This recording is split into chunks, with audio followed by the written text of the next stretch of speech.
The second type of micro learning is what I call micro lesson. Now, the reason I call it micro lesson is because it's such a trend in the companies that we have so much content and we struggle with how to convert it into micro content. So, out of sympathy with the struggle of many that are developed content through the years, developed by engineers, beautifully bounded, nicely produced. Now they have this problem that they have a 3-hour content, how they have to microsize it. The biggest pitfall when looking at an existing large content is that the assumption is that learners need to learn all of the requirements that they have set in that course. That alone destroys the assumption of microlearning. So what I would propose they do, and what we do, is when you have a lesson, you go through all of this course and define which of these courses and lessons really matters when the person is doing a diagnostic thinking or the person is doing a trial and error.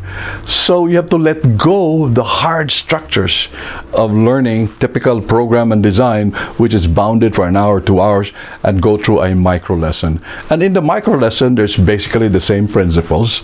You need to be able to find quickly the context so that they are open to it quickly. And number 2, you need to be able to get a level of instruction around it. And then number 4, you have to look at the level of application that you want them to do to test it over and over again. Now, the biggest difference between micro actions and micro lesson is that in micro lesson, we are trying to instruct.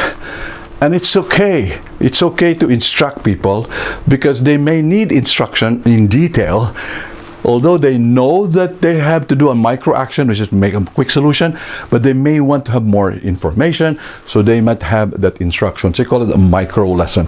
It's an instruction-driven micro lesson designed for the learners in the workforce or in the working situation. The biggest benefit of micro lesson is that we can actually reuse many of the content that we have done. You know, libraries of 50 years and so 40 years of knowledge in content that we've done. Just beware that when you microsize it, you cannot just reduce a 1-hour video into 20 tiny videos and it's equally the same, because it doesn't work. You still have to find some reflection in terms of what is valuable for the learner or the worker on the job. And that's a painful process, but not so difficult. It's just painful.